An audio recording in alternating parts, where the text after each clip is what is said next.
I'm Ray Andreacchio, and my son is Christian Andreacchio. He was murdered February 26, 2014. He was 21 years old. I've been asked to do an impact statement, and I think that any mother who's lost a child, no matter what age, it's an unnatural process. It's something that we feel like is out of order, that we should never really experience our child's death. So I think that it impacts everyone differently, but very significantly.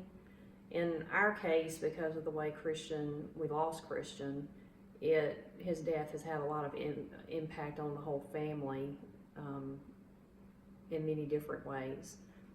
I think that as a family we've become closer, but in some ways we've become more isolated because we've all dealt with it differently.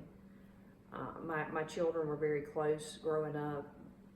My two sons grew up, we lived out in the country, and there were no other children around, so they had each other.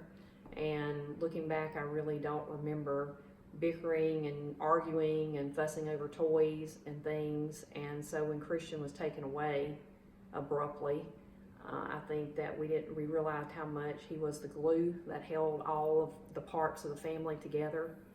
And all of us, now that we don't have that glue, we've kind of spun out in our different ways. Josh is very compartmentalized. He's very analytical and quiet, reserved, and I think that it has made him more so. He isolates more and is much more distrustful. I think that Alexa had to grow up fast, and she had to grow up hard in order to not be bullied and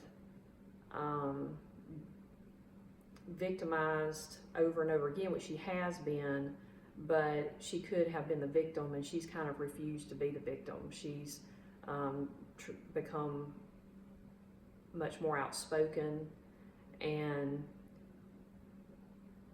some people would say very abrasive at times, but again, she's had to be that way to fight against the harassment and the taunting by the people who killed Christian.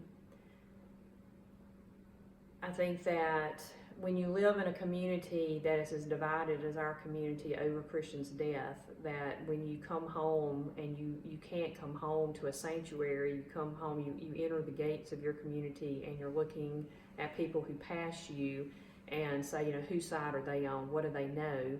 What have they been told?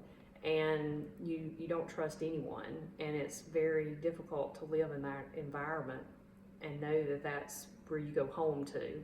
And until you walk into the doors of your house, you don't really feel protected. I think that it has made all of us very distrustful of everyone's motives and opinions, very distrustful of law enforcement. We've lost faith in there being any protection from law enforcement. If anything, we feel like we've been targeted to some degree by law enforcement. When Alexa was verbally assaulted when she was 14 years old, right after Christian's death, by members of Whitley's family, and we pressed charges. We couldn't even get charges, and we asked for a restraining order. The judge wouldn't even do a restraining order because he said that he knew my family, so he had to recuse himself, and every judge was going to recuse themselves. So basically we couldn't even get a restraining order.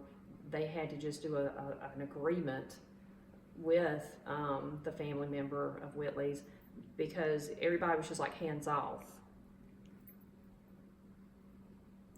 So it's like we couldn't even get justice, so to speak, even for all the harassment that we've gone through. And to be, it was one thing to be a victim of Christians, a kind of orphan parent.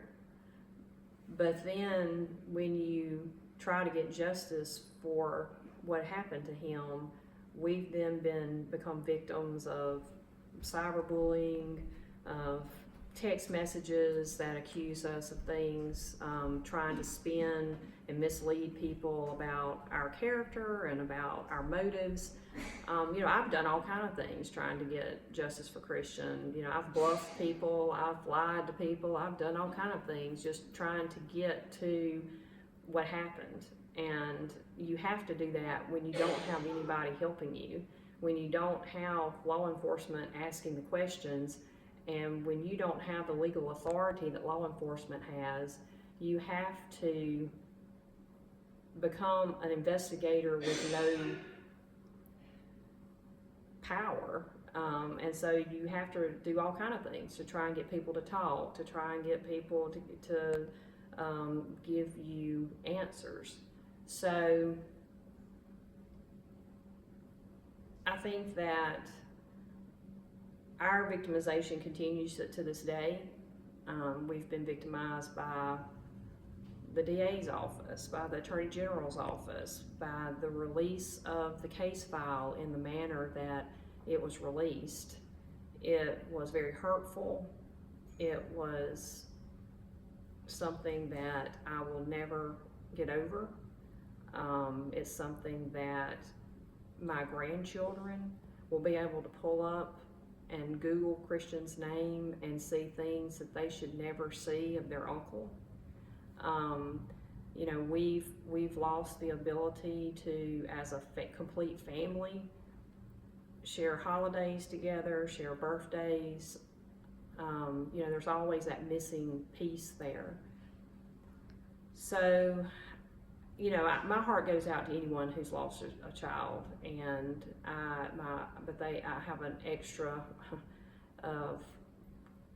dose of compassion for anyone who's lost a child to violence, because I think that we become a whole nother type of victim than just a parent that's lost a child to natural causes.